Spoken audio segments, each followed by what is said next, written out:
मैं नौकरी करने के लिए मैं नहीं पैदा हुआ हूँ। फिर मैं वहीं पे अपने बॉस को बोला, सर अमित कल से आपके दफ्तर काम करने के लिए नहीं आएगा। 4 दिन रेगुलर चिलचिलाती धूप में मेरा अंडर बियर तक भीग जाता था। मैं घर नहीं आता था, पूरे दिन वहाँ पे रिपोर्टिंग करता था। स्टार्ट किया था चैनल जब मैं गांव आया था, तो मैं लोगों से फ़ोन मांग मांग करके अपने चैनल को सब्सक्राइब करता था। 1.5 लाख हुआ, 2 लाख हुआ, 2.5 लाख हुआ, 3 लाख हुआ, 4 लाख हुआ, 5 लाख हुआ, 8 लाख हुआ और आज 10 लाख है। परिवार वालों ने और मेरे फैमिली मेम्बर्स ने फैसला लिया कि अब इस विद्यालय का खर्चा हम लोगों से नहीं उठ पाएगा। कि पापा कुछ दिन हमको समय दीजिए, एक दिन मैं बहुत बड़ा आदमी बन करके दिखाऊंगा। पापा बोले कि ठीक है, इतना तो तुमको पढ़ाने में हम खर्चा करवे किए हैं, 1 साल और जानेंगे कि 1 साल और तुमको दिए। रिजल्ट में मुझे 2 सब्जेक्ट में क्रॉस लगा हुआ था। बोले तो मैं इंटर का एग्ज़ाम फेल कर गया था, 12th का बोर्ड एग्ज़ाम में फेल कर गया था। शूट हो जाता था, वीडियो एडिट हो जाता था। वीडियो को जब अपलोड करने की बारी आती थी तो मैं अपने गांव से लगभग 5-7 किलोमीटर दूर एक मेरा मार्केट है खुदागंज, वहाँ पे जाकर के मैं अपलोड किया करता था। पत्रकारिता करना छोड़ दो या तो स्कूल जाना छोड़ दो, नहीं तो तुम्हारे लिए और तुम्हारे परिवार वालों के लिए बहुत बुरा होगा। तेरे से कुछ नहीं होगा, क्या कर रहे हो तुम ये सब। उस समय मुझे एक लड़की से प्रेम होता है। जब शादी होगी तो धूमधाम से होगी और आप लोग सब लोग को मैं बुलाऊंगा। पर जब मैं गिरता हूँ तो सबसे पहले मेरा हाथ अगर कोई पकड़ने वाला होती है तो वही होती है। भारत के बाद अगर सबसे ज़्यादा लोग मुझे कहीं देखते हैं तो वो नेपाल के लोग देखते हैं। समय पे विद्यालय आते हैं शिक्षक, अगर ये किसी को श्रेय जाता है तो वो अमित चौरसिया को जाता है, नालंदा दस्तक को जाता है, मेरे जैसे डिजिटल पत्रकारों को जाता है। यूट्यूब और सोशल मीडिया एक ऐसा प्लेटफॉर्म है, इतना पैसा यहाँ पे, इतना पैसा है कि इससे आप अपने सारे ड्रीम को पूरा कर सकते हैं। हाथ जोड़ करके विनती है कि अगर मेरे से कुछ गलती हो तो उस गलती के बारे में आप मुझे डायरेक्टली बोलिए, क्योंकि उस गलती को मुझे सुधारना है, ना कि मेरे बगल वाले को। कोरोना में मैं जान जोखिम में डाल करके रिपोर्टिंग करता था और जब मैं घर आता था तो मम्मी बोलती थी कि पहले नहाओ, पहले अपने आप को सैनिटाइज करो, उसके बाद घर में घुसने देंगे। बहुत खुश था, मेरे परिवार वाले बहुत खुश थे कि चलो अमित अब तुम्हारा तो जॉब लग गया इंडिया न्यूज़ में, अब तुम्हारा लाइफ सेट है। लेकिन मेरा लाइफ सेट नहीं था। मेरे लाइफ में नौकरी नहीं, मालिक बनने का लिखा हुआ था। मैं भी अपना रिज्यूम अलग अलग न्यूज़ चैनल में दे रहा था, लेकिन सभी जगह से मुझे निराशा ही हाथ लग रहा था। मेरे घर वाले और मेरे परिवार वाले और ख़ास करके मेरे पापा शौक हो गए कि ये पत्रकारिता और जर्नलिज्म होता क्या है। खुदागंज वाले लोग, खुदागंज वाले चचा भैया, इस्लामपुर वाले चचा भैया, पूरे नालंदा, पूरे बिहार वाले लोग, सभी को मेरा सादर प्रणाम है, वंदन है कि आप लोगों ने इतना सपोर्ट करके अमित को 10 लाख तक पहुंचाया है। छोटे से गांव का लड़का एक सब्सक्राइबर से 1 मिलियन यानी कि 10 लाख सब्सक्राइबर पूरा कैसे किया।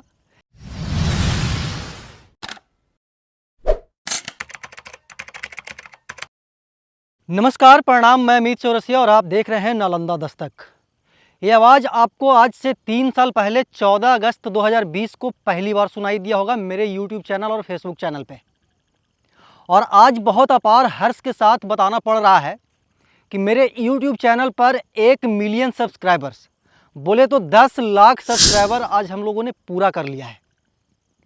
आखिरकार एक गांव का छोटा सा लड़का, छोटे से गांव का लड़का, एक सब्सक्राइबर से 1 मिलियन यानी कि 10 लाख सब्सक्राइबर पूरा कैसे किया, ये आप लोगों के मन में सवाल जरूर भटक रहा होगा।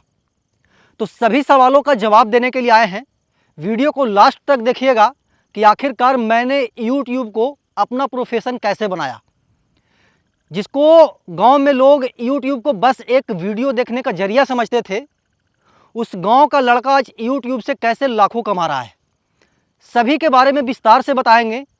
और एक सब्सक्राइबर से 10 लाख सब्सक्राइबर तक आने में मुझे किन किन समस्याओं का सामना करना पड़ा, किन किन मुसीबतों का सामना करना पड़ा, कैसे कठिनाई करके मैं यहाँ तक पहुँचा हूँ, इसके बारे में आज आपको बताने आया हूँ। तो हम आपको बताते हैं कि सफलता एक दिन में नहीं मिलती है, लेकिन अगर ठान लो तो एक दिन ज़रूर मिलती है। और मैं ये ठान लिया था 14 अगस्त 2020 को कि इस नालंदा दस्तक को एक दिन पूरे नालंदा का नंबर 1 न्यूज़ चैनल बनाना है। और वो सपना पूरा हुआ मेरा 2022 में। 2022 में ही नालंदा दस्तक पूरे नालंदा का नंबर 1 न्यूज़ चैनल बन चुका था डिजिटल प्लेटफॉर्म पे। मैं प्रॉपरली डिजिटली वर्क करता हूँ। मेरे साथ मैं होता हूं और मेरा कैमरामैन गौतम होता है। मैं आपको स्टार्टिंग से ले करके अब तक के मेरे लाइफ में क्या उतार चढ़ाव हुआ है, कैसे मैं यहाँ तक पहुँचा हूँ, इससे आज आपको रूबरू करवाऊँगा। मैं आपको बता दूं कि मेरा नाम अमित चौरसिया है। गांव में लोग मुझे प्यार से टोनी टोनी बुलाते हैं। मेरे पिताजी गांव में ही दुकान करते हैं, दुकानदार हैं। पहले वो पान की खेती किया करते थे। मेरी माँ है जो कि गृहिणी है, घर में घर का काम करती है, साथ ही साथ सिलाई करती है। मेरे जो बड़े भाई हैं वो ऑर्थोपेडिक डॉक्टर हैं, और जो मेरी दीदी है वो भी एक गृहिणी है जो कि दिल्ली में रहती है। अब मैं अपने जर्नी के बारे में मैं आपको बताता हूँ। गांव में जन्म होने के बाद मैं अपना जो बचपना था वो अपने गांव में ही बिताया, और जब मैं थोड़ा सा बड़ा हुआ तो गांव के ही प्राइमरी विद्यालय में मेरा दाखिला करवा दिया मेरे परिवार वालों ने। पहला से लेकर के दूसरा, तीसरा या चौथा तक एग्जैक्ट मैं नहीं बता सकता हूं, लेकिन कुछ दिन मैं गांव के ही उत्क्रमित मध्य विद्यालय अर्जुन सिरथुआ में पढ़ाई किया।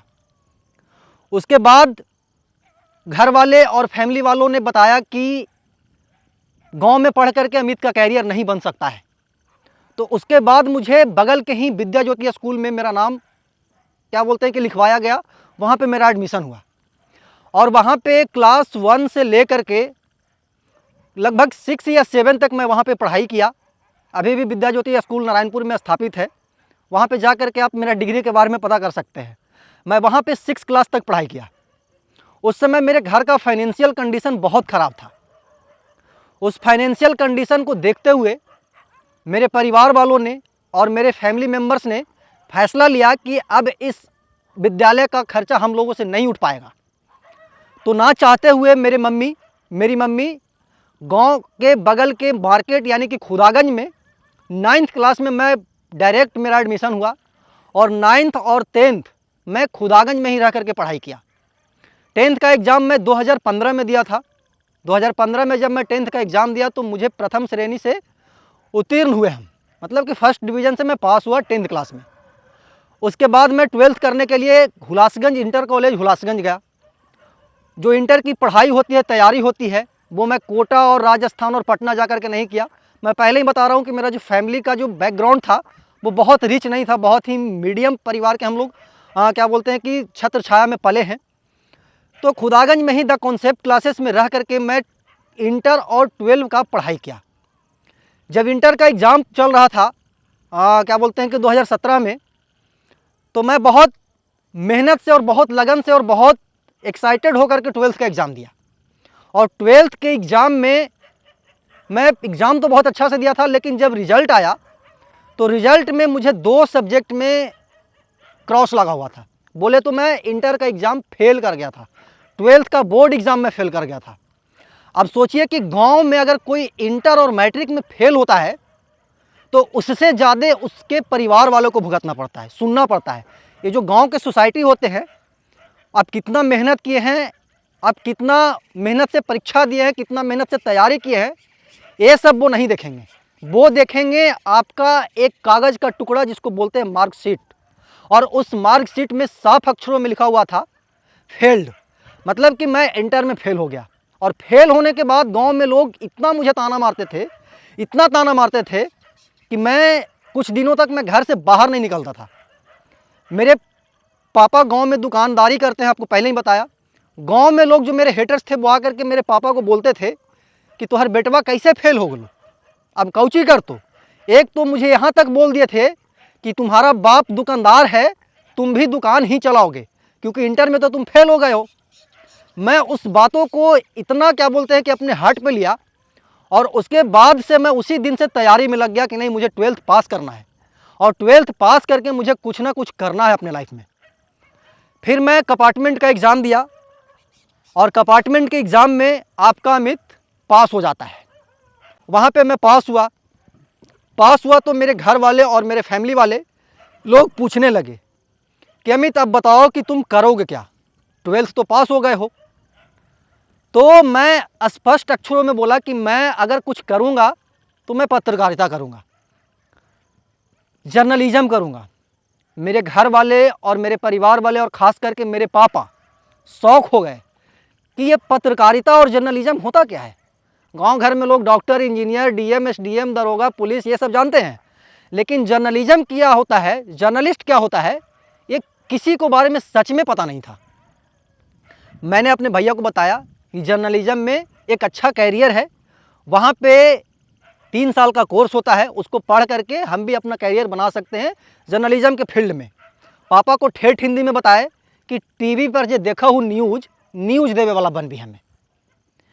और उस समय मेरे भैया डॉक्टर का पढ़ाई कर रहे थे, मेडिकल का तैयारी कर रहे थे, 12th का एग्ज़ाम पास किए थे, भैया भी पढ़ रहे थे और फाइनेंशियल कंडीशन बहुत ख़राब था। मेडिकल के पढ़ाई में कितना खर्च होता है आपसे छिपा हुआ नहीं है। तो पापा बोले कि सुन, ये पत्रकार के बने के तू अपन झंझट हटाओ, भावा तो डॉक्टर बन जिताओ और तू ही वही मतलब कि हॉस्पिटल के नीचे एगो मेडिकल की दुकान खोल दिया, तोरो लाइफ अच्छा से चले लग। तो पापा के बात सुन करके सच पूछिए तो बहुत गुस्सा आया था, बहुत इमोशनल भी हुए थे हम, लेकिन फिर भी हम अपने परिवार वालों को मनाए। आखिरकार सब लोग मान गए और सब लोग बोले कि ठीक है, तुम 2017 में इंटर पास किए हो, 1 साल वेट कर लो, दीपक का जब पढ़ाई पूरा हो जाएगा तो तुमको जहाँ जाना होगा वहाँ जा कर के तुम पढ़ाई करना। फिर वहाँ पे मैं चैन का सांस लिया और वहाँ पे फिर लग रहा था कि नहीं, मेरा सपना पूरा हो जाएगा। और वाकई में सब लोग तैयार हो गए कि नहीं, तुम जाओ, तुमको जहाँ जो करना है करो, हम लोग तुम्हारे साथ हैं। किसी को जर्नलिज्म बीजेएमसी के कॉलेज के बारे में पता नहीं था। मेरी जो बड़ी दीदी है वो दिल्ली में रहती है, दिल्ली एनसीआर में, और जो मेरी दीदी की एक दोस्त थी तापसी पात्रा, उनके जो भाई थे राज पात्रा, वो भी जर्नलिज्म कर रहे थे आईआईएमटी ग्रुप ऑफ कॉलेज से। आईआईएमटी ग्रुप ऑफ कॉलेज में मेरा दाखिला हुआ उनके थ्रू और 3 साल में खूब मेहनत से और खूब लगन से पढ़ाई किया। मेरा अटेंडेंस मेरे कॉलेज में मतलब कि बहुत मैक्सिमम था, क्योंकि मुझे बहुत लगन था कुछ सीखने का, कुछ समझने का, कुछ वहाँ से गेन करने का।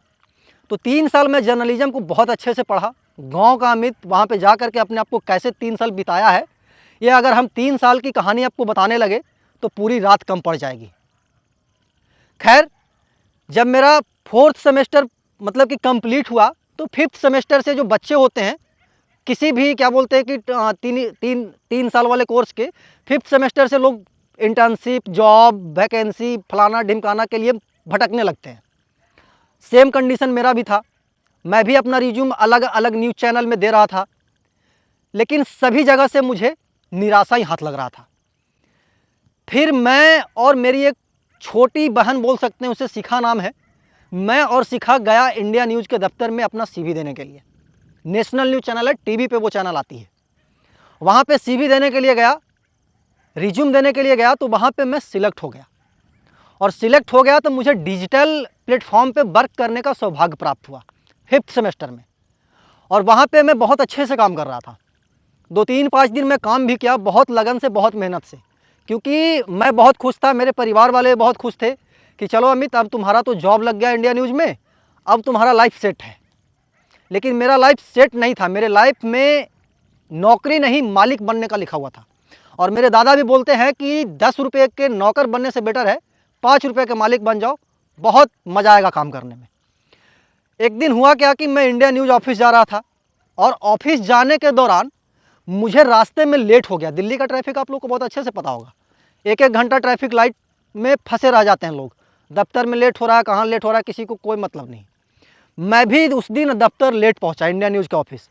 और उस दिन जब मैं लेट पहुंचा तो जो मेरे बॉस थे मुझे बहुत सुनाए, इतना सुनाया कि अमित वहाँ पे रोने लगा अंदर अंदर। वहाँ पे दिखाया तो नहीं कि मैं रो रहा हूँ, लेकिन अंदर अंदर मैं बहुत रो रहा था। फिर मैं उस समय फैसला लिया कि नहीं, मैं नौकरी करने के लिए मैं नहीं पैदा हुआ हूँ। फिर मैं वहीं पे अपने बॉस को बोला, मैं नाम नहीं लेना चाहूँगा, अपने बॉस को बोला कि सर, अमित कल से आपके दफ्तर काम करने के लिए नहीं आएगा, मेरा रिजिग्नेशन आप स्वीकार कीजिए। तो बोले क्या हुआ अमित? मैं बोला कि नहीं सर, मैं अब इंडिया न्यूज़ में काम नहीं करूँगा, यहाँ तक कि मैं किसी भी नेशनल न्यूज़ में काम नहीं करूँगा। उसके बाद नेक्स्ट डे मैं कॉलेज आया। कॉलेज में एचओडी थे मेरे अमित शर्मा सर, इत्मीनान से वो न्यूज़पेपर पढ़ रहे थे, हम लोग को टीवी जर्नलिज्म पढ़ाते थे मास कम्युनिकेशन में। उनको मैंने बताया कि सर ऐसी ऐसी बात है, मैं कल दफ्तर गया था, 15-20 मिनट लेट हो गया था, वहाँ के बॉस थे, मुझे बहुत सुनाया, बहुत क्या बोलते हैं कि रूडली तरीके से बात किए, जब हम अब ऑफिस वगैरह नहीं जाएंगे। तो सर बोले कि यार तुम जॉब करने के लिए नहीं बने हो, मैं तुम्हें गारंटी के साथ बोलता हूँ कि तुम बिहार चले जाओ, नालंदा में जाकर के रिपोर्टिंग करो, यूट्यूब चैनल बनाओ, तुम्हें नालंदा वाले तुम्हें रजनीकांत बना देंगे।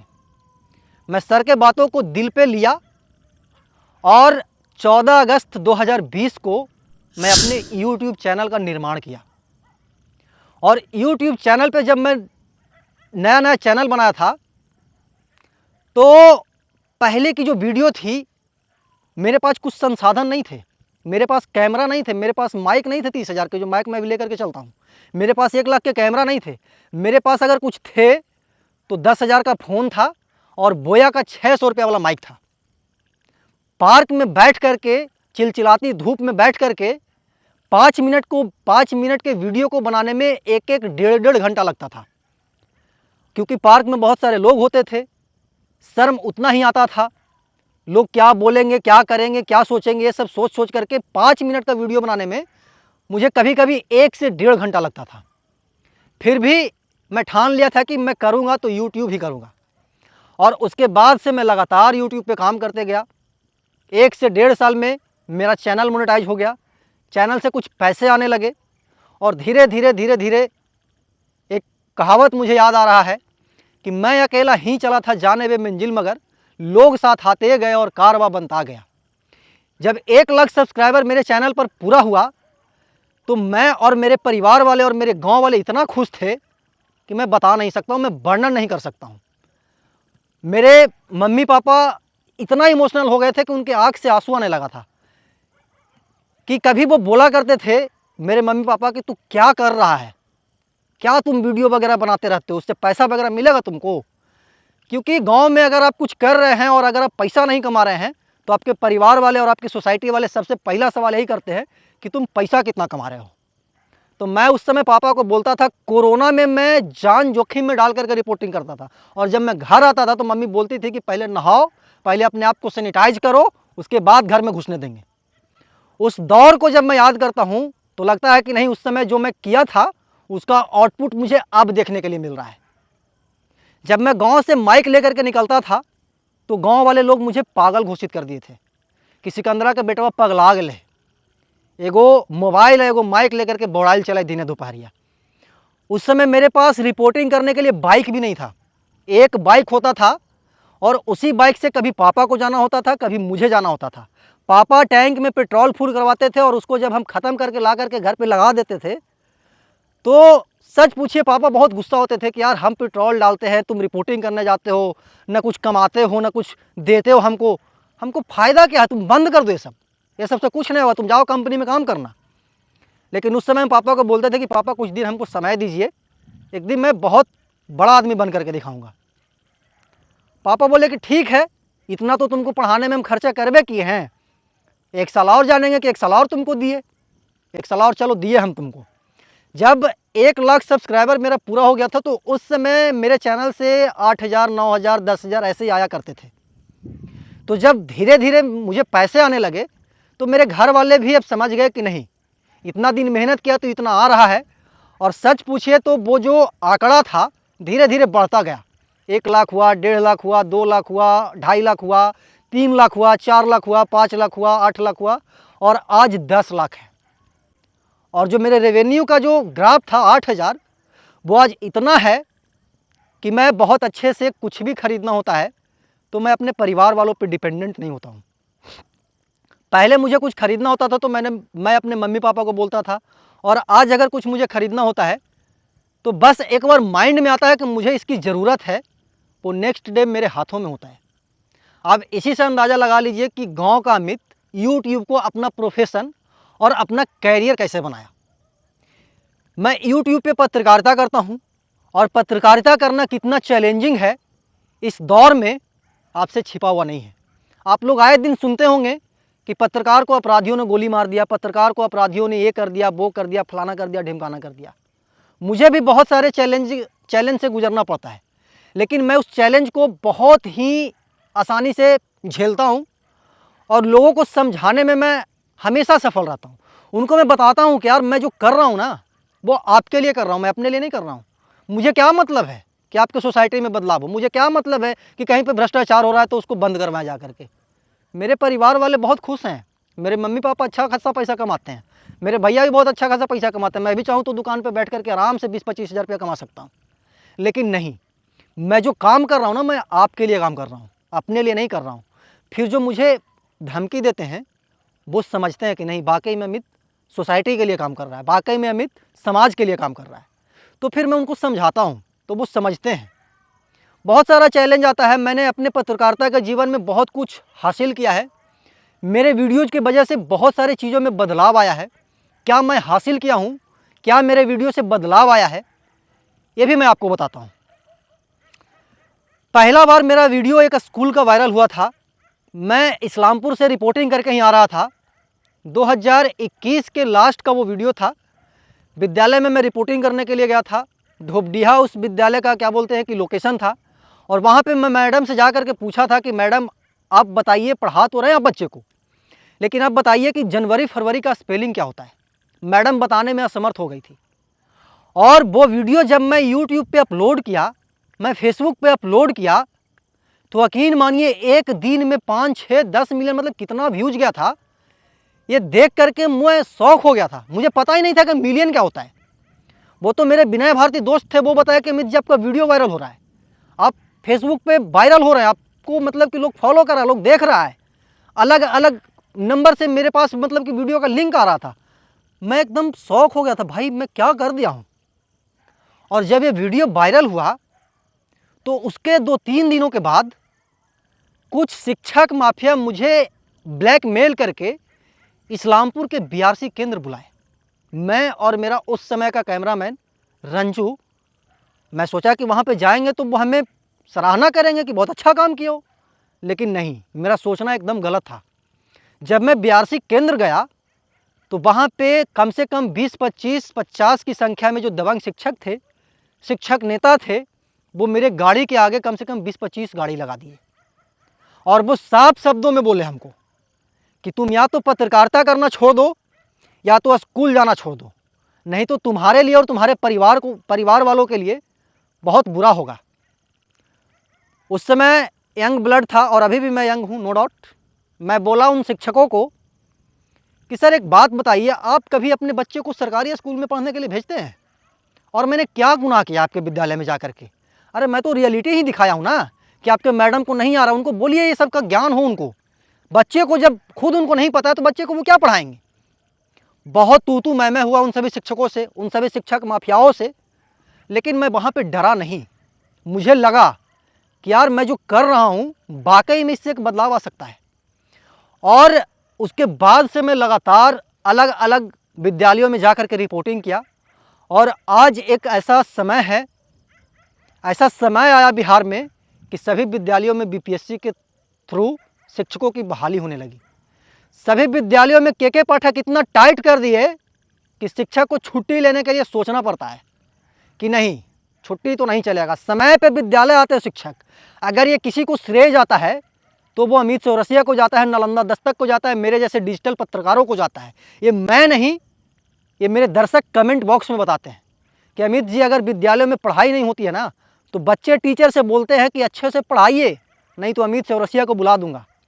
ये मेरी वाणी नहीं है, ये कमेंट बॉक्स में जो लोग बोलते हैं उनके वाणी है। और आप लोग भी इस बात को बहुत अच्छे से जानते हैं। मेरे पत्रकारिता की वजह से और भी बहुत सारे बदलाव हुए हैं, उसका कुछ वानगी मैं आपको बताना चाहूँगा, कुछ एंशिएंट मैं आपको साझा करना चाहूँगा। आज से 1.5 साल पहले, 1.5 या 1 साल पहले, मैं एग्जैक्ट डेट नहीं बता सकता हूँ क्योंकि मुझे भी याद नहीं, बहुत सारा लगभग 1600 वीडियो में बनाया हूँ। कहाँ कहाँ जा कर के वीडियो बनाया हूँ सच में मुझे खुद याद नहीं है। हालांकि मैं कल रिसर्च कर रहा था कि कहाँ कहाँ कौन कौन वीडियो कितना कितना लोगों ने देखा है, तो मैं देख करके बस और बस इमोशनल हो रहा था। मेरा दूसरा जो सबसे बड़ा अचीवमेंट था, बौरी के बगल में मीना बाज़ार एक गांव है, छोटा सा मार्केट है, वहाँ पे एक क्या बोलते हैं कि हेल्थ सेंटर था, प्राइमरी हेल्थ सेंटर था। और वहाँ पे उस प्राइमरी हेल्थ सेंटर का जर्जर इतना स्थिति था कि वहाँ पे इंसान तो छोड़िए, मरीज क्या बोलते हैं कि पेट्स एनिमल भी जाकर के अपना इलाज नहीं करवा सकते हैं। उसका वीडियो मैं चलाया उसको मैं हिंदुस्तान अखबार में छपवाया। मैं आपको बता दूं कि मैं नालंदा दस्तक के साथ साथ हिंदुस्तान अखबार में भी बतौर पत्रकार काम करता हूं। जब मैं उस खबर को अपने चैनल के थ्रू दिखाया, हिंदुस्तान अखबार में प्रिंट करवाया, अभी जा कर के उस अस्पताल का हाल आप देख सकते हैं। अगर आप लोकल हैं तो उस अस्पताल में पर डे 2 नर्स आते हैं। वहाँ के आवाम को इलाज मिल रही है और ये मेरे लिए बहुत बड़ा अचीवमेंट है। उसी गांव में मतलब कि उस अस्पताल के बगल में बहुत ही जर्जर स्थिति में एक विद्यालय थी और उस पर पता नहीं किसी ने रोक लगवा दिया था कि भवन निर्माण नहीं होगा। मैं उस भवन का वीडियो बनाया और उसको अपने यूट्यूब चैनल पर डाला। और मैं 2-3-5 दिन पहले राजगीर जा रहा था उस रास्ते से, तो मैं देखा कि उस भवन में कम से कम दर्जनों की संख्या में अभी मिस्त्री लगे हुए हैं। और मुझे आशा ही नहीं बल्कि पूर्ण विश्वास है कि आने वाले समय में उस विद्यालय में बच्चे बैठ करके पढ़ाई करेंगे, गुणवत्तापूर्ण पढ़ाई करेंगे। तो ये सब अचीवमेंट है जो कि मैंने हासिल किया है। बहुत सारे चैलेंजेस को मैंने फेस किया इस दौरान। मैं आपको बताऊं कि मैं एक बहुत क्या बोलते हैं कि रूरल एरिया में रहता हूं और यहाँ पे संसाधन की बहुत कमी हुआ करता था। जब मैं स्टार्टिंग के दिनों में पत्रकारिता कर रहा था तो मेरे पास सिर्फ और सिर्फ एक मोबाइल था। किस किस प्रकार के चैलेंजेस का मैं सामना किया हूँ, यहाँ तक पहुँचा हूँ, वो मैं आपको बताता हूँ। मेरे पास सिर्फ और सिर्फ एक स्मार्टफोन था। मेरे पास वाईफाई का सेटअप नहीं था। नेटवर्क का इतना प्रॉब्लम होता था कि मैं आपको बताता हूँ। मैं वीडियो तो शूट कर लेता था किसी भी प्रकार, कहीं दूर जा कर के, कहीं पे कोई घटना घटित होता था तो उसको शूट कर लेता था, कहीं पे कोई न्यूज़ होता था तो वहाँ पे जा कर के वीडियो तो मैं बना लेता था। लेकिन उसको अपलोड करने में इतना मुझे प्रॉब्लम होता था, इतने समस्याओं का सामना करना पड़ता था कि मैं आपको बता नहीं सकता हूँ। वीडियो शूट हो जाता था, वीडियो एडिट हो जाता था, वीडियो को जब अपलोड करने की बारी आती थी तो मैं अपने गांव से लगभग 5-7 किलोमीटर दूर एक मेरा मार्केट है खुदागंज, वहाँ पे जाकर के मैं अपलोड किया करता था। क्योंकि मेरे पास वो संसाधन नहीं थे। मेरे गांव में किसी भी प्रकार का उतना हैवी इंटरनेट कनेक्शन नहीं था कि मैं उस वीडियो को अपने गांव से रिकॉर्ड करके क्या बोलते हैं कि यहीं पे अपलोड कर सकूं। तो मैं उस वीडियो को दूसरे मार्केट में जाकर के अपलोड करता था, दूसरे गांव में जाकर के अपलोड करता था, खेत खलियान में जाकर के अपलोड करता था, ताकि वहाँ पे हैवी इंटरनेट मिल सके मुझे। और वो भी 1.5 GB मेरे पास होता था और 1.5 GB में ही वीडियो को अपलोड भी करना है, क्योंकि उस समय उतना मेरे पास रेवेन्यू का सोर्स नहीं था। मैं एक्स्ट्रा डाटा नहीं मतलब कि खरीद सकता था। कैसे कैसे करके वीडियो बनाता था, कैसे कैसे करके गाड़ी से जाता था। कभी कभी तो ऐसा होता था कि मैं पब्लिक बस से मैं रिपोर्टिंग करने गया हूँ, क्योंकि उस समय मेरे पास कुछ नहीं था।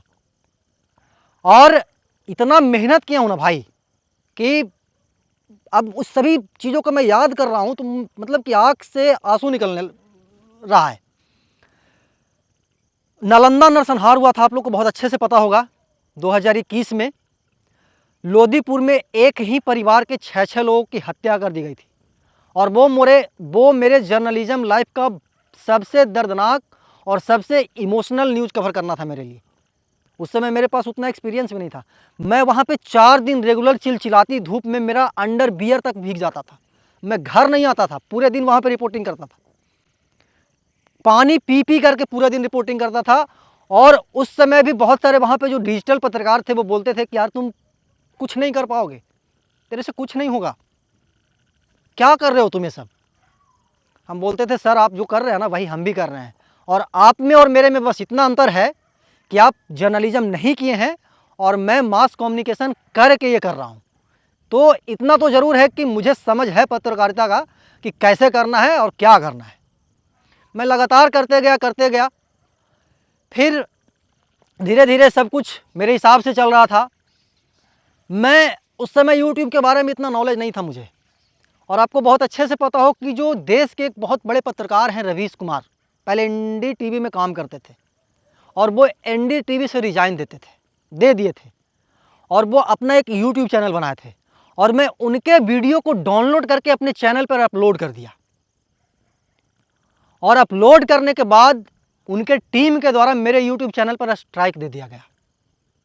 और जब स्ट्राइक आया तो अमित इतना फूट फूट करके रोया, इतना मेरे चैनल का ग्राफ डाउन हो गया था कि मैं आपको बता नहीं सकता हूँ। मतलब कि क्या करूँ कुछ समझ में नहीं आ रहा था। फिर मैं बहुत रिक्वेस्ट किया रवीश कुमार जी को, लेकिन उन्होंने मेरी एक भी नहीं सुनी। फिर 3 महीना के बाद जो प्रोसेस होता है यूट्यूब का, वो स्ट्राइक ख़त्म हुआ और ख़त्म होने के बाद फिर मैं लगातार जैसे मैं काम कर रहा था वैसे मैं करते गया, और करते गया। बहुत सारे लोग मेरे से सीखते भी हैं। बहुत सारे लोग कमेंट में करते हैं कि अमित जी मैं आपके वीडियो, आप मेरे लिए प्रेरणा स्रोत हैं। हम आपसे देख करके बहुत कुछ सीखते हैं।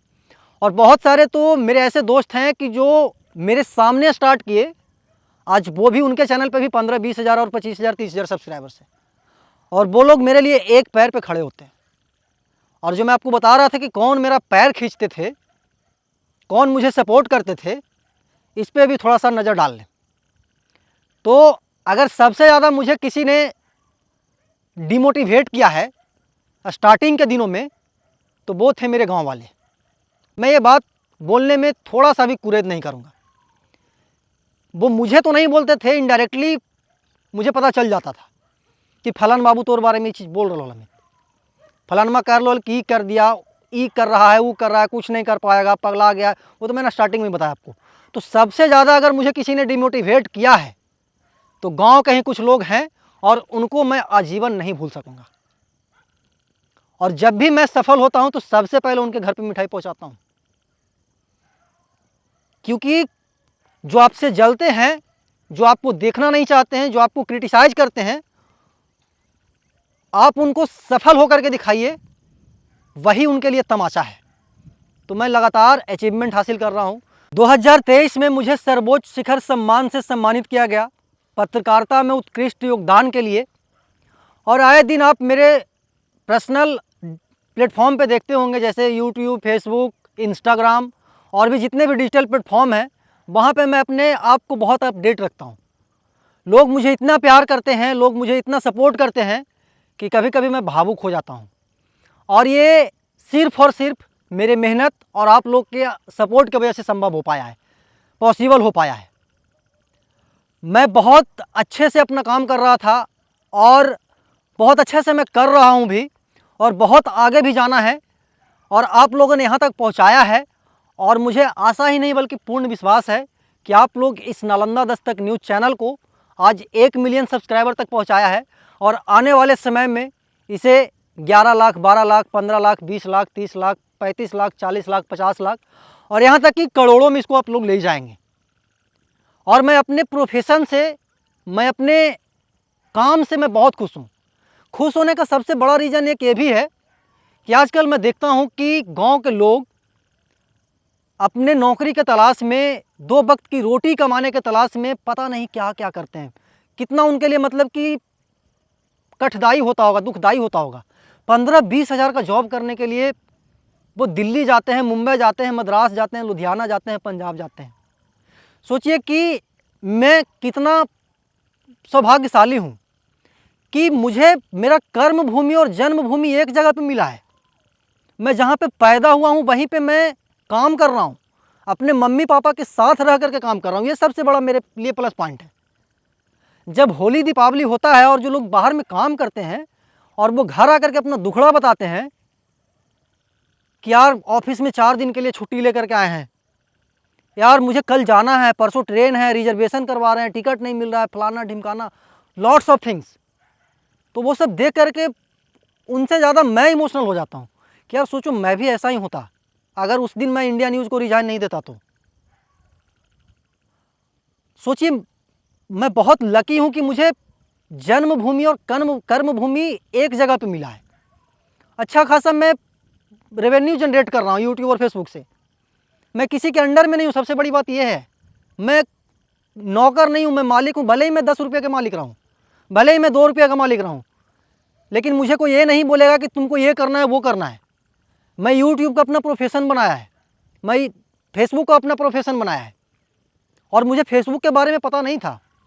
फेसबुक के बारे में तो मुझे मेरे जीजा जी एक रंजीत जी हैं वो बताए कि आप सेम यूट्यूब का वीडियो फेसबुक पे डाल करके आप सेम वीडियो से सेम पैसा कमा सकते हैं अलग अलग प्लेटफॉर्म पे। और इस डिजिटल प्लेटफॉर्म को मैं अपना प्रोफेशन कैसे बनाया, मैं अपने आप को इस पे कैसे फुल्ली डिपेंडेंट होने पे मजबूर किया, ये कभी कभी देखता हूँ तो लगता है कि सब कुछ कैसे कैसे हो पाया है। मैं कुछ निजी जीवन के बारे में भी मैं साझा करना चाहूँगा संक्षेप में। हर किसी के लाइफ में उतार चढ़ाव होता है। ये जो लाइफ का स्टेज है, बहुत आप लोग मेहनत कीजिएगा, बहुत आप कोशिश कीजिएगा, फिर भी कोई ना कोई गलती हो ही जाती है। ऐसा नहीं है कि मैं बहुत परफेक्ट हूँ या फिर मुझे बहुत कुछ आ गया है, मैं सब कुछ जानता हूँ। मेरे से भी बहुत बार गलती हुई है, और जहाँ पे गलती होती है वहाँ पे अमित झुक जाता है, एकदम झुक जाता है। मतलब ऐसा नहीं कि मैं जो बोल रहा हूँ वही सर्वोपरि है, ऐसा नहीं है। कभी कभी गलती होता है तो मैं उस गलती को सुधारने का कोशिश करता हूँ, और आप लोग से भी हाथ जोड़ करके विनती है कि अगर मेरे से कुछ गलती हो तो उस गलती के बारे में आप मुझे डायरेक्टली बोलिए, क्योंकि उस गलती को मुझे सुधारना है, ना कि मेरे बगल वाले को।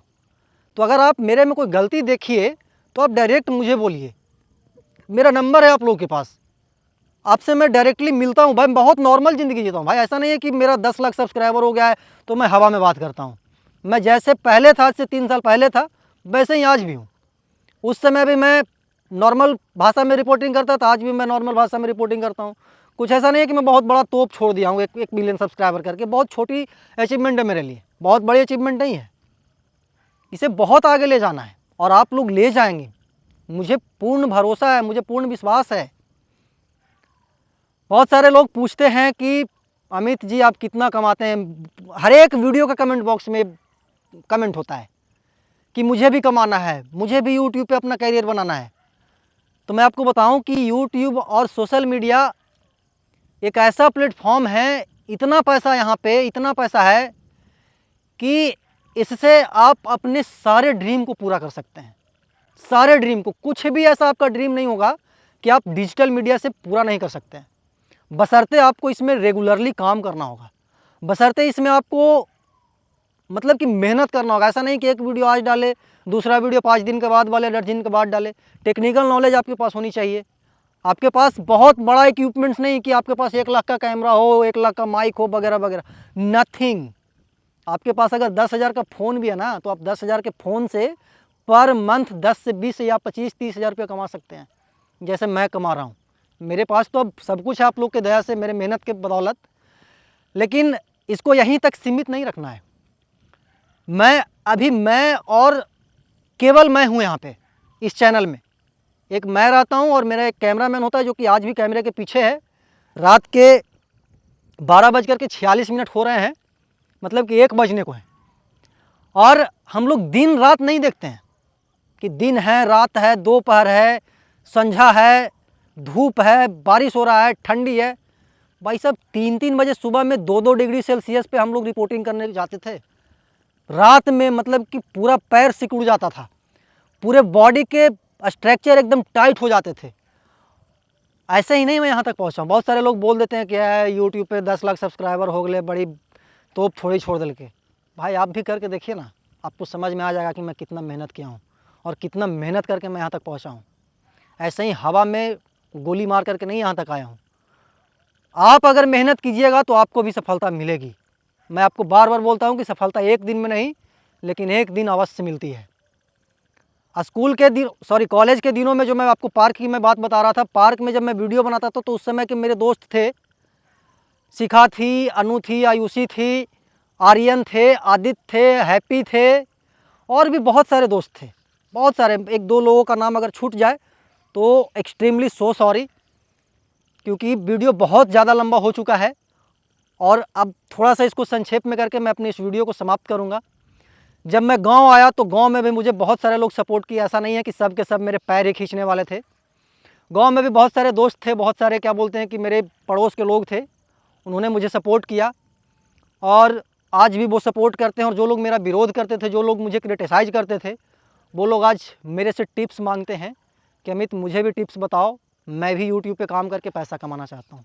मुझे देख करके कम से कम मेरे गांव में कम से कम 10-15 यूट्यूबर मतलब कि काम कर रहे हैं, यूट्यूब पे मेहनत कर रहे हैं अभी से। और मैं गारंटी के साथ बोलता हूँ कि जो जिस प्रकार से मेहनत कर रहे हैं आगे भी करते रहेंगे तो उनका भी 1 लाख, 2 लाख, 5 लाख और 10 लाख सब्सक्राइबर्स होगा। क्योंकि यूट्यूब और डिजिटल मीडिया कंटिन्यूटी खोजती है। रेगुलर, आप अगर रेगुलर रह करके काम कीजिएगा, कोई भी काम हो, अगर आप रेगुलर रह करके नहीं कीजिएगा, कुछ नहीं होने वाला है। कुछ नहीं होगा मतलब कुछ नहीं होगा। जब मैं गांव आया दिल्ली से, तो गांव आया तो सबसे पहले अगर मुझे बहुत अच्छे से सपोर्ट किए, डिजिटली नॉलेज दिए, तो वो थे विनय भारती जी, जो कि मगही के एक बहुत नेम फेम वाले कलाकार हैं और लोग उनको बहुत अच्छे से जानता है। एकदम मगही ठेठ भोजपुरी में ठेठ मगही में वीडियो बनावा खिन हमरे नियर। हम भी कभी कभी बोल दी मगहिए में जब रिपोर्टिंग करे जाई था, मतलब कि जैसा देश वैसा भेष, और लोग आपको उसी के अंदाज में लाइफ टाइम देखना पसंद करेंगे। मेरे बहुत सारे जो दोस्त हैं वो बोलते हैं कि यार तुम एकदम गांव वाला लैंग्वेज में बोलते हो, फलाना ढिमकाना। हम बोले गांव वाले ही लैंग्वेज में हम स्टार्टिंग में भी बोलते थे, आज भी बोलते हैं और आजीवन हम बोलेंगे गांव वाले ही लैंग्वेज में, क्योंकि जो मेरे दर्शक हैं वो इसी लैंग्वेज में मुझे देखना पसंद करते हैं। क्योंकि जब मैं स्टार्ट किया था तो मैं तेरे को मेरे को कहाँ जा रहे हो कहाँ आओगे ये मैं नहीं बोल करके किया था। मैं ठेठ जैसे मैं नॉर्मल बातचीत होती है और उसी लैंग्वेज में लोग मुझे देखना पसंद करते हैं। मैं अपने पत्रकारिता के जीवन में, पत्रकारिता कैरियर में बहुत सारे लोगों का इंटरव्यू किया है। मैं बिहार के पूर्व मुख्यमंत्री तक का इंटरव्यू किया और उनसे भी मैं ठेठ मगही में बात किया, जीतन राम मांझी से ठेठ मगही में, जैसे मनीष अपन गाँव में बात बोल चाल करो जैसे, और वो भी बात करके बहुत कंफर्टेबल फील कर रहे थे। तो एक बोलते हैं ना कि गांव की जो महक है उसको कभी नहीं छोड़ना चाहिए, तो मैं उस महक को हमेशा अपने साथ लेकर के चलता हूँ। उसके बाद विनय भारती के बाद मुझे गोल्डन जी मिले। गोल्डन जी के बाद मुझे बहुत सारे लोग मिले जो कि डिजिटली मुझे सपोर्ट किए, और उन सभी लोगों का मैं आजीवन कर्जदार रहूँगा। कहीं पे भी मेरे से कुछ हेल्प की ज़रूरत हो दोस्तों, जो मेरे बुरे समय में साथ दिए हैं या फिर मेरे खुशी के समय में साथ दिए हैं, एक बार याद ज़रूर कीजिएगा। जैसे आप लोग मेरा हेल्प किए थे वैसे ही मैं भी हेल्प करूँगा, जी जान तन मन धन से मैं हेल्प करूँगा। तो ये तो हो गई मेरे जर्नी के बारे में, मैं कैसे स्टार्ट किया था, कैसे मैं यहाँ तक पहुँचा हूँ। एक एक सब्सक्राइबर मैं जब मैं स्टार्ट किया था चैनल, जब मैं गांव आया था तो मैं लोगों से फ़ोन मांग मांग करके अपने चैनल को सब्सक्राइब करता था। लगता था कि कब 1000 सब्सक्राइबर पूरा हो जाए मेरे चैनल वाके। एकदम पगलाइल रहता था कि कखनी 1000 हो जाए, कखनी 2000 हो जाए, कखनी 10,000। और पहले 1,000 पे एक केक काटते थे हम लोग, और अब एक ऐसा दिन है कि पर डे 2000-3000 सब्सक्राइबर्स बढ़ते हैं। तो ये मेरे मेहनत और आप लोगों के सपोर्ट के बदौलत संभव हो पाया है, नहीं तो ये संभव नहीं हो पाता। आगे बहुत मेहनत करना है, आगे बहुत आगे जाना है। बहुत सारे लोग मुझे अलग अलग हिस्सों से देखते हैं, ये नहीं कि सिर्फ नालंदा के ही लोग देखते हैं। अब अगर मैं अपने टोटल व्यूज़ की बात करूं तो मेरे यूट्यूब चैनल पे टोटल व्यूज़ 370 मिलियन व्यूज़ पूरा हो चुका है, 370 मिलियन। अगर फेसबुक की बात करें तो 586 मिलियन टोटल व्यूज़ पूरे हो चुके हैं। तो ये जो लोग हैं सिर्फ बिहार के और सिर्फ क्या बोलते हैं कि नालंदा के नहीं हैं। जब मैं अपने चैनल का एनालिटिक्स खोलता हूँ तो वहाँ पे दूसरे कंट्री के लोग, भारत के बाद अगर सबसे ज़्यादा लोग मुझे कहीं देखते हैं तो वो नेपाल के लोग देखते हैं। सेकंड नंबर पे अगर मेरे ऑडियंस हैं तो वो नेपाल के हैं। अगर स्टेट की बात की जाए तो सबसे ज़्यादा मेरे वीडियो को दिल्ली में देखा जाता है, दिल्ली एनसीआर में। उसके बाद पटना, उसके बाद नीचे के जो भी मतलब कि स्टेट्स हैं वहाँ पे देखा जाता है। तो अमित सिर्फ नालंदा में नहीं देखा जाता, मतलब कि पूरे all over country, all over world मतलब कि जब मैं देखता हूँ तो मैं शौक हो जाता हूँ कि यार यहाँ पे भी मेरे दर्शक हैं। वो कभी एक तो हुआ था मतलब कि 15-20 दिन पहले कि मुझे एक दोस्त मलेशिया से कॉल किए थे व्हाट्सएप पे, और वो बोल रहे थे कि अमित जी मैं आपका अभी वीडियो देख रहा था और आपका नंबर मिला। मैं अपने डिस्क्रिप्शन में, हर एक वीडियो का डिस्क्रिप्शन में मैं अपना पर्सनल कॉन्टैक्ट नंबर देता हूँ, आप भी वहाँ पे जा कर के ले सकते हैं और मेरे से अपनी समस्या को साझा कर सकते हैं। वो मलेशिया से फ़ोन किया और बोले कि आप अपने एक झलक दिखाइए हमको, हम आपको लाइव देखना चाहते हैं। मैं वीडियो कॉल पे उससे बात किया, सच पूछिए वो बंदा इतना खुश हुआ कि मैं बता नहीं सकता हूँ। मतलब कि वो तो खुश हुआ है, उससे ज़्यादा मुझे खुशी हुई कि भाई मेरे वीडियो को मलेशिया में लोग देख रहे हैं, नेपाल में देख रहे हैं, भूटान में देख रहे हैं, यूएई में देख रहे हैं, यूएसए में देख रहे हैं। मतलब कि जितने भी कंट्री हैं, हमको लगता है कि 1, 2, 5 कंट्री को छोड़ दिया जाए तो सभी कंट्री में मेरे वीडियोज़ को देखा जाता है। ऐसे ऐसे करके मैं यहाँ तक पहुँचा हूँ। संक्षेप में मैं बताने का कोशिश किया हूँ, फिर भी बहुत लंबा वीडियो बन गया है। और आप लोग भी यूट्यूब पे अपना करियर बनाना चाहते हैं तो बहुत अच्छा प्लेटफॉर्म है, आप भी यहाँ पे आकर के अपना करियर बना सकते हैं। ये ज़रूरी नहीं है कि आपके पास बहुत महंगा कैमरा होना चाहिए, बहुत महंगा माइक होना चाहिए, बहुत बड़ी टीम होनी चाहिए।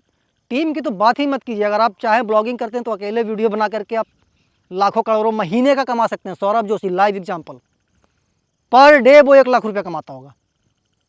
अब गांव के लोगों को हम बताएंगे कि पर डे कोई यूट्यूब पे वीडियो डाल करके 1 लाख रुपया कमाता है तो बोलेगा कि पगला गया है, बुद्धू बना रहा है हमको। लेकिन आप गलत फहमी में हैं। 1 लाख या 5-5 लाख रुपया पर डे कमाने वाला यूट्यूब से और फेसबुक से। गांव में आया तो मैं गांव के भी बहुत सारे दोस्त हैं, उनका नाम नहीं लूँगा तो वो लोग नाराज़ हो जाएंगे। गांव के मेरे दोस्त हैं, सत्यम चौरसिया हैं, सत्यम तिवारी हैं, रंचू है, गौतम है, ऋषि है, राहुल है। बहुत सारे ऐसे दोस्त हैं जो कि हमेशा ढाल की तरह बन करके मेरे आगे खड़े होते हैं। चंदन है, इसके देहाती है, सूर्यदेव है, राजीव है, बहुत सारे दोस्त हैं। और अगर किसी दोस्त का नाम छूट गया हो तो उनको सॉरी, क्योंकि मैं अभी बहुत कुछ बोलना है, 2-4-5 मिनट में वीडियो को ख़त्म करना है। तो ये तो मेरा जर्नी हो गया पूरा। अब आप लोगों के मन में एक बात खटक रही होगी कि निजी जीवन के बारे में तो अमित जी बताए ही नहीं, तो निजी जीवन के भी बारे में बताता हूँ। 2-3-5 मिनट में वीडियो को समाप्त करूँगा, वीडियो को लास्ट तक ज़रूर देखिएगा। निजी जीवन की अगर बात करूँ तो हर किसी के लाइफ में एक ऐसा दिन ज़रूर आता है कि वो किसी से प्रेम करता है, वो किसी से मोहब्बत करता है। सेम कंडीशन मेरा भी था। स्टार्टिंग के दिनों में जब मैं पत्रकारिता स्टार्ट करके नालंदा में स्टेबल ही हो रहा था कि उस समय मुझे एक लड़की से प्रेम होता है और नो डाउट बहुत अच्छा चलता है 1-1.5 साल 2 साल, और उसके बाद वो जो लड़की होती है मुझे चीट करने लगती है और वो मुझे पता चल जाता है, डायरेक्टली इनडायरेक्टली किसी भी तरीके से मुझे पता चल जाता है और मैं उस समय एकदम से टूट जाता हूँ। और एक लड़के के लिए उससे बड़ा दुख कुछ हो ही नहीं सकता है, ख़ास करके इस लाइफ स्टेज में। तो उस समय जब मैं टूटा तो 15-20 दिनों तक जो मेरे चैनल का ग्राफ था वो ये धड़ाम हुआ था, ये मतलब कि डाउन हुआ था, जिसे देख करके मुझे लगता था कि यार मैं क्या कर लिया अपने आप को एक लड़की के चक्कर में। फिर मुझे लगा कि ये एक पार्ट था मेरे लाइफ का, इसको स्वीकार करते हैं। जो कुछ भी हुआ समय से पहले चीज़ें ख़त्म हो गई, वो ख़त्म हुआ। और उसके बाद मैं 15-20 दिनों तक कुछ नहीं कर पा रहा था, एकदम पागलों की तरह, कभी इधर कभी उधर, कभी इधर कभी उधर। ऐसा लगता था कि कब उसका फ़ोन आएगा। कभी कभी हमको लगता था कि हम कर लें, कभी कभी ऐसा भी लगता था कि अगर हम करेंगे तो उधर से रिप्लाई नहीं आया तो फिर मेरा क्या होगा। ये सब सोच सोच करके 15-20 दिनों तक एकदम मैं पागलों की तरह पागल रहा। उस समय मेरा एक दोस्त था बौरी का, चंदन, बहुत सपोर्ट करता है मुझे हमेशा। अगर इमोशनली मुझे अगर कोई बहुत ज़्यादा सपोर्ट करता है तो वो चंदन है, मगर एक पैर पे खड़ा रहता है इमोशनली सपोर्ट के लिए।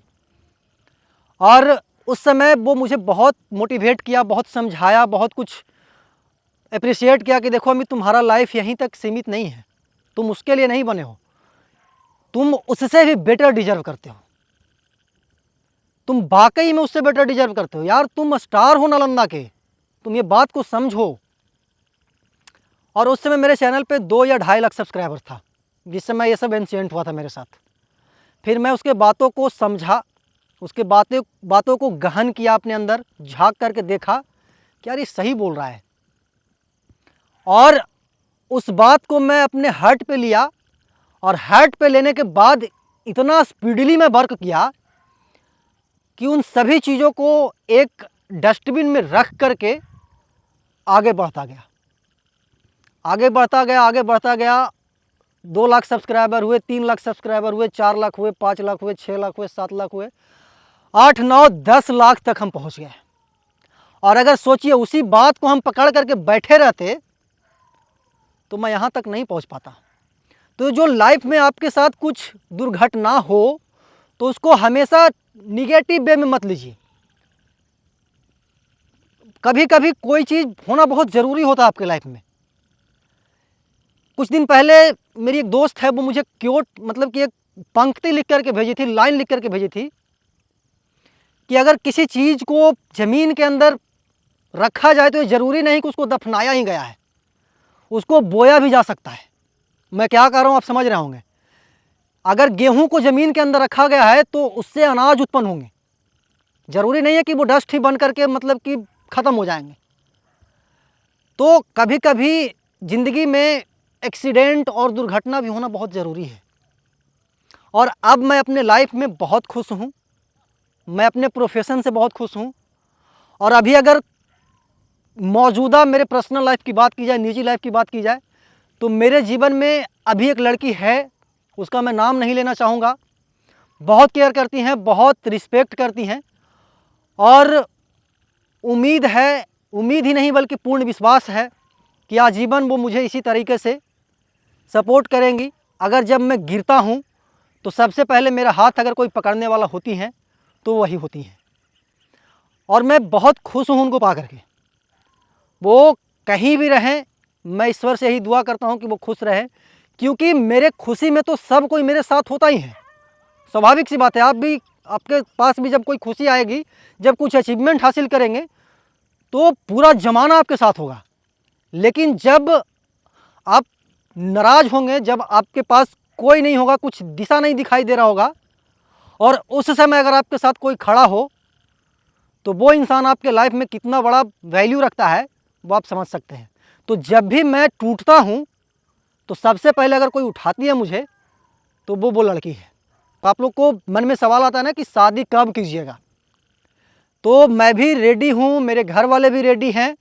बस कुछ चीज़ों की कमी है, कुछ चीज़ों की देरी है। समय के साथ सब कुछ सही हो जाएगा और जब शादी होगी तो धूमधाम से होगी और आप लोग सब लोग को मैं बुलाऊंगा। बाकी मैं 30, 40 या 45 मिनट में अपनी जर्नी को मैं बताया हूँ। कुछ चीज़ छूट गई होगी, किसी लोगों का नाम छूट गया होगा तो मैं उनसे क्षमा चाहता हूँ।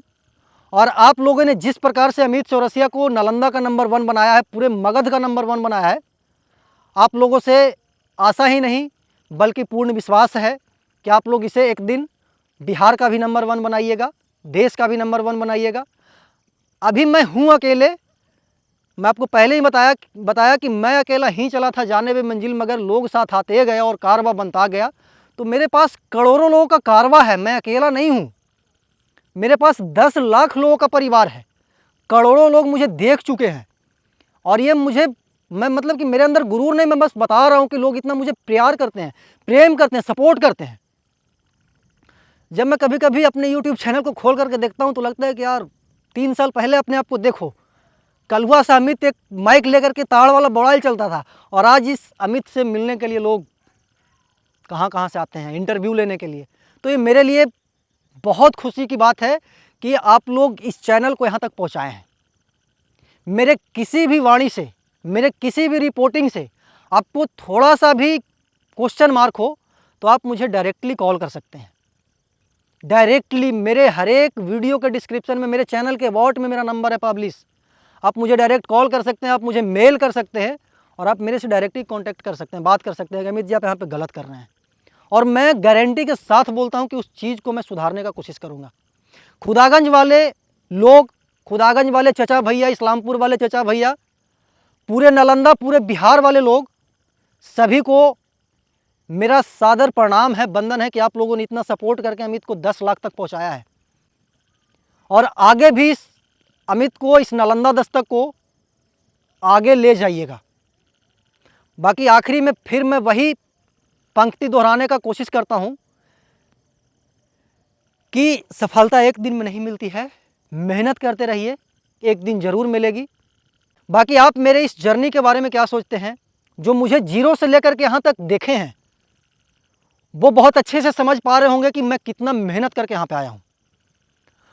बाकी विशेष कुछ नहीं बोलूँगा। आप लोग बहुत मुझे प्यार करते हैं, बहुत सपोर्ट करते हैं और ये सपोर्ट और प्यार का अमित हमेशा ऋणी रहेगा, हमेशा ऋणी रहेगा, हमेशा ऋणी रहेगा। बाकी इस वीडियो को मैं यहीं पे समाप्त करता हूँ। आप लोग जो कुछ भी मेरे बारे में सोचते हैं, मेरे मेहनत के बारे में जो कुछ भी सोचते हैं, कमेंट बॉक्स में ज़रूर बताइएगा। धन्यवाद।